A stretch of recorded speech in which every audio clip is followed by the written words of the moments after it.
By the way, guys, what we're going to talk about on today's Big Deal has nothing to do with this, so let's change the pace and talk about today's Big Deal!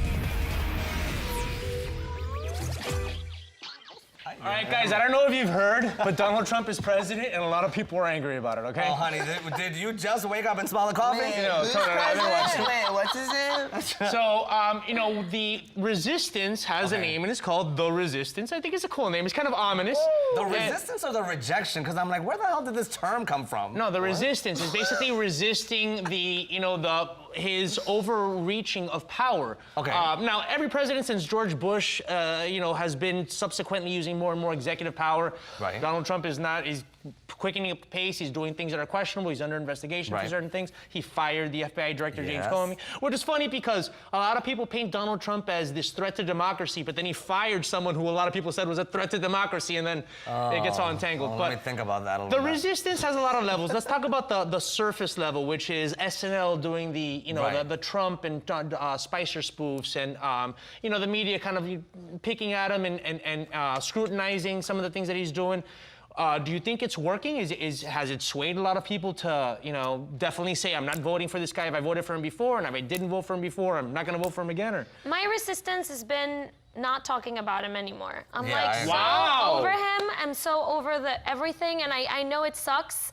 But at the same time, my question is, and maybe I'm being a pessimist here, but it's like, how far can we really get by resisting with like all these manifestations y todas estas cosas de marchas y vainas? And I'm like, oh, I'm so done with Donald Trump. Like, negative attention is still attention, so I just decided not to, like, even talk about him. It was That's all the just media. me. Yeah, well, exactly. I know, it's crazy, but I'm like, point, though. No, it's just that people kept talking about him, and then it's like, no matter if it was good or bad, the people are talking about him. So even no matter how much, you know, bad stuff that surrounds him and that happens, the fact that they talk about it, just the words makes such a big difference, because then everyone's hearing it, everyone wants to join the dialogue, and suddenly he's a contender. that's how he won. Exactly. By getting all this attention, even though it was negative attention. Dennis, That's my resistance. Look at you, look at that sad face. What's your reaction? Do you even understand what the Resistance is? Honey, I don't even know where this movement came about. One, I see resist on a gay flag outside of a gay club, and I'm like, oh God, gay people are also resisting too? I don't know what exactly they're resisting. Is it the urge to have sex or something at the club? Like, why am I going to the club and seeing resist on there? One. And two, I don't really know much about this. I'll tell you all what. Confusing to me, sorry. Let me unravel it for you. I mean, obviously, this country has been very polarized since, especially the Bush administration. As much as most of us supported Obama, it just continued to polarize for better or worse, and now we're reaching a crest. I do believe that there should always be a resistance, no matter what. That there should be a resistance that's subversive to power, because whoever is in power should be scrutinized, especially if they're circumventing the law. I think in Donald Trump's case, he doesn't know what the law is, so half the time he doesn't even know if he's circumventing it. But, you know, so I think it's about giving in. I think it's also about not giving in to the extreme polarizations. You know, so now you have the extreme left battling the extreme right at protests at an almost weekly basis. I become a little tone deaf to the protests. Like every time that I go online for Facebook, I just want to read like stupid news or something like light, and to escape from the stress of, you know, daily life and work. And then people put on political stuff, and I literally just scroll up because I'm over it. I've seen a decrease in that though. I don't know you, but like me, I used to scroll down and be like everything about Trump.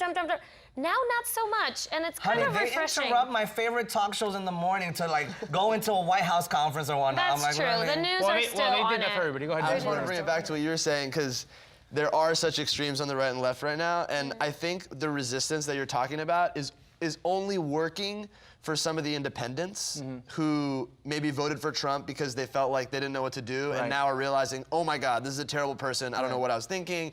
But as far as the right and left goes, they're pretty ingrained in their beliefs. So I don't think this resistance is really helping any Republicans be like, oh, actually Donald Trump's a great, you know, a bad guy, and like I was thinking the wrong thing, because ultimately, even if they do think that, they're surrounded by all these other bigots who just like have no idea. No, what's interesting though is that the Republicans are infighting right now. There's a lot of Republicans that are not supporting Trump because they do see him as outside. There are more independent kind of Republicans. I will say this, this is my advice to the resistance, because I love righteous social movements, even if sometimes they get a little loud and obnoxious on both sides. I would say, God, I lost my point. I was gonna say this. Oh, okay. So this is the last thing. So like, if I come in today and I'm like, dude, Bruno is insane and he's doing something stupid, you're all gonna think Bruno's insane and doing something stupid. But if every day I come in, dude, Bruno's insane and doing something stupid, you become tone deaf to it. You stop thinking that Bruno's insane and does something stupid, and you're like, okay, you're obsessed And then I'm on the with roof. Bruno, right? Yeah. The monkey. Yeah. But So- I would be like, why? Before That's another big believing deal. it. That's another Yeah. big. We're gonna I do would that big deal question next The time. next big deal.